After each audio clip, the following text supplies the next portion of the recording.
وصية للآباء. لن تزول قدمك أبدا لحد ما تسأل عن نفسك وعن امرأتك وعن أولادك. انت خدت 10 على 10 وهتفلت اهو وتعدي، قال لك لا اقف حالا انت وراك امرأة. تذكر كانت بتعمل ايه الست دي بقى؟ ستسأل. مش لابسه لي الحجاب وسايبها ماشيه على حل شعرها، اقف ولا دي نحجمها ولا الكلام ده. تعال انزل انت وهي، اقف. يغطسوا الاثنين تحت في جهنم، يتعذبوا على قد الذنب بتاعهم ويطلع صحيح. خلاص كفايه بقى ده انا اتشويت. لا وصية للآباء. كفايه بقى رباه إني عبدك العاصي. لا ده انت مخلف 10 عيال. الواد الاولاني اللي كان بيشرب حشيش وكان بيشرب بنج وعمال يعكس البنات وياما عامل مش عارف ايه، والتاني اشترك في سلقة بنك، والتاني اشترك مش عارف سلقة ايه، والتاني واقف قاطع طريق، والرابع كان نايم على حل شعر ولا بيصلي ولا بينيل والكلام ده. تعال كل عيل من العيال تاخد زيه. فمصيبة الراجل تقيلة قوي، تقيلة قوي.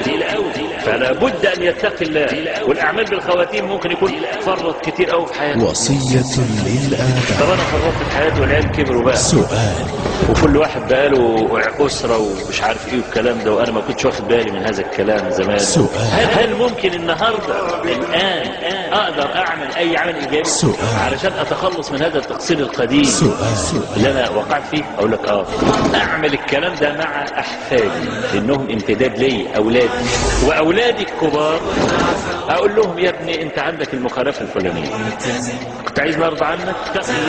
اتق الله واترك التدخين، اتق الله وصل الصلاه الخمس المسجد، اتق الله.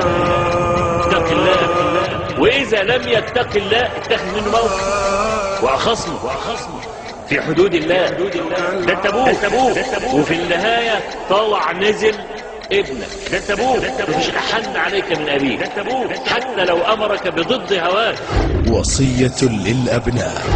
فدي وصية للأبناء. وصية كتير الآباء يقولوا للأبناء يا ابني اعمل كذا، يقوم مخالف وصية، أو ممكن يخصم أبوه، يقوم الأب بقى يعني يداد الولد بقى وخلاص هنعمل إيه عشان ما يقطعش الصلة. أنا بقول للأبناء أهو ده سينتظرك غدا، بس أسوأ منه. وصية، بس أسوأ منه. أنا عايز موبايل.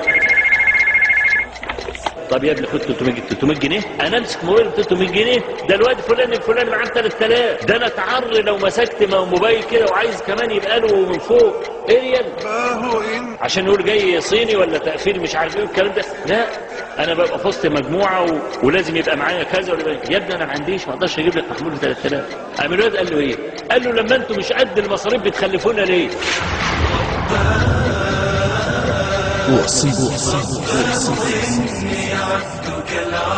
وصية للأبناء. فأنا عايز أقول للأبناء يعني يتقوا الله سبحانه وتعالى. اشتغل يا أخي حتى لو ب50 جنيه وأنا أكمل لك الباقي، أكمل لك ال1000، أكمل لك ال2000، بس أعرف إن أنت إنسان جاد. ابذل يا بني، هات 10 جنيه بس أبوك يعرف إن أنت إنسان جاد في الحياة وجبت فلوس يوم يكمل لك حتى لو 1000 جنيه. ابذل يا بني،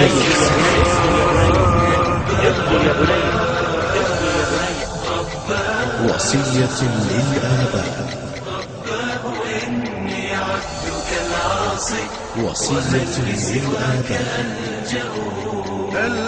وصية للآباء. الشهوات وهل لسواك ألجأ، وهل لسواك ألجأ.